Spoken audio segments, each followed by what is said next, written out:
आसान life with कल्पना में आपका स्वागत है। अन्न, धन और संतान प्राप्ति के लिए किया जाता है गाज माता का व्रत और पूजन। गाज माता का व्रत भाद्र माह के भादों में किया जाता है। इसकी कोई तिथि नियत नहीं है। यह व्रत भाद्रपद माह के किसी भी शुभ दिन को कर लेते हैं। अधिकांश लोग यह व्रत भाद्र मास की शुक्ल पक्ष की द्वितीया तिथि या फिर अनंत चतुर्दशी के दिन करते हैं। इस व्रत में गाज की पूजा किए जाने का विधान है। यह व्रत पुत्र संतान प्राप्ति और उसकी कुशलता के लिए किया जाता है। हिंदू मान्यता के अनुसार पुत्र जन्म होने और या पुत्र का विवाह होने पर गाज का व्रत और उद्यापन अवश्य करना चाहिए। गाज माता का व्रत पूजन कब करें? इस बार गाज माता का पूजन भाद्र माह के किसी भी शुभ दिन इच्छा के अनुसार किया जा सकता है।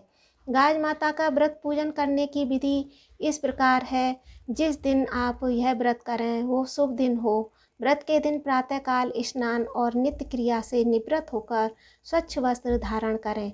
पूजा के लिए दीवार पर घर की ज्येष्ठ वधू या पुत्रवती स्त्रियां गाज का चित्र बनाएं। इसमें एक भील भीलनी और एक बच्चा बनाया जाता है। भील भीलनी के सिर पर टोकरियां बनाएं। कुछ परिवारों में मिट्टी से गाज बनाकर उस पर जौ लगाए जाते हैं।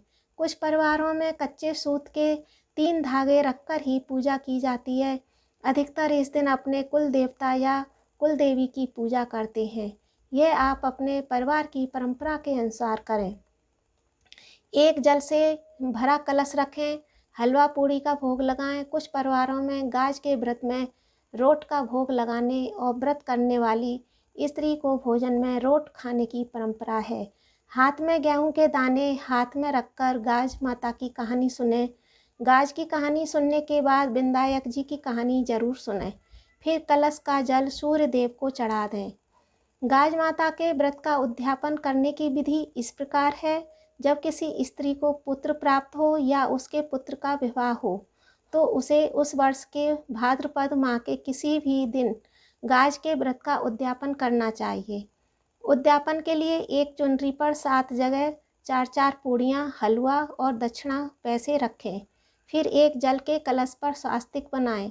विधि के अनुसार गाज की पूजा करें और गेहूं के 7 दाने हाथ में लेकर गाज माता की कहानी सुनें। गाज की कथा सुनने के बाद विंदायक जी की कथा अवश्य सुनें। उसके बाद कलश के जल से भगवान सूर्य को अर्घ दें। सारी पूड़ियाँ, हलवा, दक्षिणा के पैसे चुनरी के साथ अपने सासू माँ या किसी ब्राह्मणी को देकर चरण स्पर्श करें। उसके पश्चात 7 ब्राह्मणों को भोजन कराएं और उन्हें दक्षिणा देकर संतुष्ट करें। इसके बाद स्वयं भोजन करें। गाज माता के व्रत की कथा इस प्रकार है। हिंदू धर्म में कहा जाता है कि प्राचीन काल में एक राजा और रानी निसंतान होने के कारण बहुत दुखी थे। रानी ने एक दिन गाज माता का ध्यान करके उनसे संतान प्राप्त करने की प्रार्थना की। रानी ने प्रण किया, यदि तुम मेरे को पुत्र हुआ तो मैं भाद्रपद मास में गाज माता का व्रत और पूजन करूंगी और हलवे की कढ़ाई करूंगी। गाज माता की कृपा से रानी गर्भवती हो गई और उसको पुत्र प्राप्ति हुई। दुर्भाग्यवश रानी भाद्रपद मास में गाज माता का व्रत और पूजन करना और हलवे की कढ़ाई करना भूल गई। यह देखकर गाज माता रानी पर क्रुद्ध हो गईं। उन्होंने पालने में सोते हुए रानी के पुत्र को आंधी से उड़ाकर एक भील भीलनी के घर पहुंचा दिया। वो भील भीलनी गाज माता के भक्त थे। जब भील भीलनी ने अपने घर में पालने में सोता हुआ बालक देखा तो उनकी प्रसन्नता का ठिकाना नहीं रहा। वो भील भीलनी भी संतान से हीन थे, दुखी थे। घर पर अकस्मात बच्चे को पाकर भील संपत्ति बहुत अति प्रसन्न हुए और बारंबार ईश्वर का धन्यवाद करने लगे। राजा रानी महल में अपने पुत्र को न पाकर दुखी हुए। राजा ने पूरे नगर में अपने पुत्र को खोज आने और ढूंढ कर लाने को पुरस्कार देने की घोषणा की। राजा के वस्त्र धोने वाला धोबी उस भील भीलनी के घर के निकट ही रहता था। उसने भील भीलनी के घर पर पालने में झूलते बालक को देखा तो राजा को सूचना दी। राजा के सैनिक भील भीलनी को बच्चे के साथ महल लेकर आए और राजा रानी के समक्ष प्रस्तुत किया। राजा ने उनसे उस बालक के विषय में पूछा तो उन्होंने बताया, यह पुत्र उन्हें गाज माता की कृपा से प्राप्त हुआ है। फिर राजा रानी ने उस दिन भी वही बात बता दिया। यह बात सुनकर रानी को अपनी भूल स्मरण हो आई। रानी ने गाज माता से अपनी भूल के लिए क्षमा मांगी और अगले ही दिन गाज माता का व्रत और पूजन पूरे धूमधाम से किया और अपने प्रण के अनुसार हलवे की कढ़ाई भी करी। गाज माता रानी पर प्रसन्न हुई और उसका पुत्र सकुशल मिल गया। इधर उस भील भीलनी को भी गाज माता की कृपा से धन धान और संतान की प्राप्ति हुई।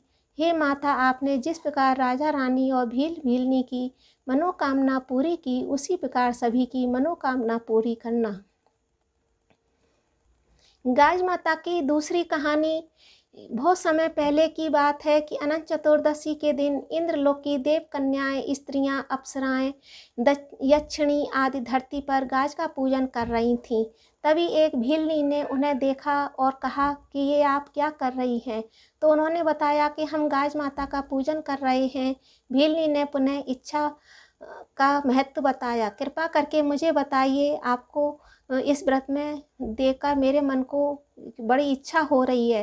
तब उन्होंने बताया कि इस व्रत को करने से साधक को देवी लक्ष्मी की कृपा से अपार धन संपत्ति और यश की प्राप्ति होती है। भीलनी ने उनसे व्रत और पूजन की विधि जानकर स्वयं भी उस व्रत को करना चाहा। गाज माता की कृपा से उस भील भीलनी को अपार धन संपदा प्राप्त हुई। उनका वैभव देखते ही बनता था। उनका यश भी दिनों दिन बढ़ता जा रहा था। एक बार धोबी जो राज दरबार में भील परिवार के कपड़े धोता था, उससे भूलवश रानी और भीलनी के वस्त्र बदल गए। रानी ने जब देखा कि उसके वस्त्र किसी और से बदल गए हैं, तो उसने उस धोबी को बुलाकर पूछा कि इस नगर में ऐसा कौन है जो इस प्रकार से राजसी वस्त्र धारण करता है। तब उस धोबी ने उस भील दंपत्ति के विषय में रानी को बताया। रानी ने उस भीलनी को मिलने के लिए बुलवाया और उनसे पूछा कि उसके इस वैभव का क्या रहस्य है। तब उस भीलनी ने रानी को बताया, यह सब गाज माता की कृपा से संभव हुआ है। मैं हर वर्ष भाद्रपद माह के अनंत चतुर्दशी को गाज माता की पूजन करती हूँ। गाज माता की कृपा से ही हमारी सभी मनोकामनाएं पूर्ण हुई हैं। यह सब जानकर रानी के मन में भी संतान पाने के लिए गाज का व्रत करने की इच्छा जागृत हुई। रानी ने भील भीलनी और व्रत की विधि पूछी तो भीलनी ने रानी को व्रत का पूजन विधि बताकर कहा, हे रानी, आप व्रत अवश्य कीजिए, किंतु इस बात का ध्यान रखना कि व्रत भंग न हो। रानी ने गाज का व्रत करना प्रारंभ कर दिया। गाज माता की कृपा से रानी को पुत्र रत्न की प्राप्ति हुई। जब अगली बार गाज का व्रत आया तो उसके मन में व्रत की विधि को लेकर संशय उत्पन्न हुआ। उसने सोचा, मेरा पुत्र छोटा है और अगर मैं व्रत में रोट खाऊंगी तो मेरे पुत्र के पेट में दर्द होगा। यह सोचकर उसने गाज के व्रत में रोट नहीं खाए और यह देखकर गाज माता रुष्ट हो गई और उन्होंने उसके पुत्र को पालने समेत अदृश्य कर दिया। अपने पुत्र को न पाकर राजा और रानी बहुत दुखी हुए। उन्होंने सभी स्थानों पर बच्चों की तलाश करने के लिए कहा, लेकिन उनको सफलता हासिल नहीं हुई। रानी ने दुखी मन से उस भील भीलनी को बुलाया और सारी बात बताई। तब उस भीलनी ने रानी को कहा कि हे रानी, आपके व्रत की विधि पूर्ण न करके भूल की है, इसके कारण गाज माता रुष्ट हुई हैं। आप उनसे क्षमा मांगो। तब उस रानी ने गाज माता से अपनी भूल के लिए क्षमा मांगी और अगली बार जब पुनः गाज का व्रत आया तो पूरे विधि विधान से श्रद्धा भक्ति के साथ रानी ने उस व्रत का पालन किया। रानी की इस भक्ति भावना को देखकर गाज माता उस पर प्रसन्न हुई और उसी रात्रि उसने उनको पुत्र वापस दे दिया। अपने पुत्र को पाकर राजा रानी बहुत प्रसन्न हुए। तब से उस नगर में सभी गाज का व्रत करने लगे। बोलो गाज माता की जय। कहानी पसंद आई हो तो सब्सक्राइब करें और शेयर करें, लाइक करें। Thank you.